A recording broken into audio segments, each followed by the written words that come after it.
Artisti kabajaa Dr. Alii Birraa du'aan addunyaa kanarraa boqotanii jiru. Ashamaa akkam jirtu hordoftoonni caaliitu bakka jirtanitti nageenyiif jaalalli rabbii isiniif haa ta'u.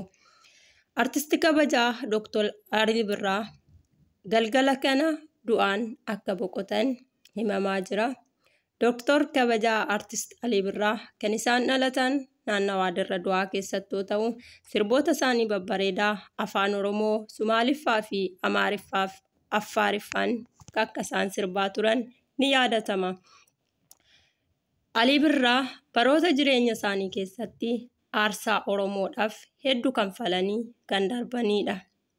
Baroota afaan Oromoo dubbatamuu hin dandeenye afaan Oromoo akka barbaadanitti gadi ba'anii haasa'uu fi ani Oromoodha jedhanii afaan guutanii dubbachuun hin danda'amne keessatti Dr. Alii Birraan ga'ee guddaa dabarsanii darban. Alii Birraa dhiyoo keessatti dhukkuba sukkaaraa fi onneetiin dhukkubsachuun isaanii ni yaadatama. Guyyaa isaanii eeganii guyyaa Rabbii jedhettaa waan ta'eef har'a garuu addunyaa kanarraa nurraa boqotanii jiru. Artisti Alii Birraa baroota jireenya isaanii keessatti ilmaan Oromootiif ga'ee guddaa dabarsuun isaanii ni yaadatama.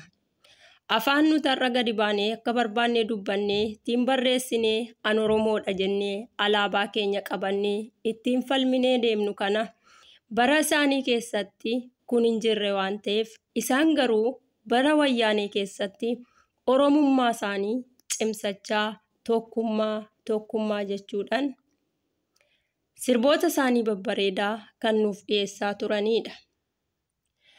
Dr. Alii Birraan bara jireenya isaanii keessatti ijoollee Oromoo hedduun akka gadi ba'anii mirga lammummaa isaanii falmachuudhaaf ga'ee guddaa kan isaan ba'anidha. Akkuma yaadatamu artist Haacaaluu Hundeessaa isaan ilaalee akka ilma isaaniitti kunuunfamee isaan duukaa ba'ee seenaa isaan hojjetan akka inni hojjetaa tures kan yaadatamudha.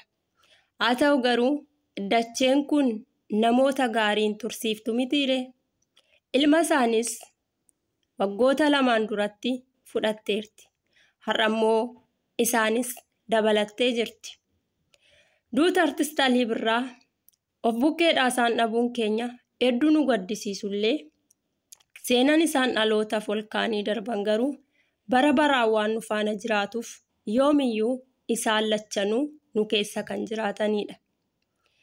Dhalli tokko dachee kanarratti haga jiraatutti wanta dhalootaaf taa'u seenaa dabarsee du'een jedhamu namni sun fooniin nu bukkeedhaa deeme malee seenaan isaa bara baraan nu faana jiraata waan ta'eef. Dachee kanarra amma jirrutti gaarummaa ooluun barootaaf akka jaalatamanii maqaan isaanii dhalootaa dhalootatti waamamanii fuula Rabbii fuulduratti illee gaarummaan isaanii eeggatu waanta beeknuuf du'aan boqochuun Dr. Alii Birraa aga kana laphee waan nama cabsuu jedhamee waan yaadamuu miti. Sababaan isaas seenaan isaanii bara baraaf waan nu faana jiraatuuf bara jireenya isaanii kana keessatti immoo aarsaa guddaa ilmaan Oromootiif wanta isaan dabarsanii darbanii fi addunyaa kanarratti gaafa uumamnu dhala namaatiif duuti hiree waan taateef garuu kan namarraa eegamu dachee irraa amma jiraatanitti seenaa dhalootaaf kaanii darbuu qofa waan ta'eef kanaafis artisti kabajaa Dr. Alii Birraan seenaa bara baraaf nu keessaan dagatamne dhaloota boru dhufuudhaaf bilisummaa Oromootiif wabii ta'eef humna ta'e kaanii waan darbaniif lubbuun isaanis fuula Rabbiitti haa boqottu jenna. Ilmaan Oromootiif jaalattoota isaanii maatii isaanii hundumaaf Waaqayyoon jabina haa kennu jenna. Turtii gaarii.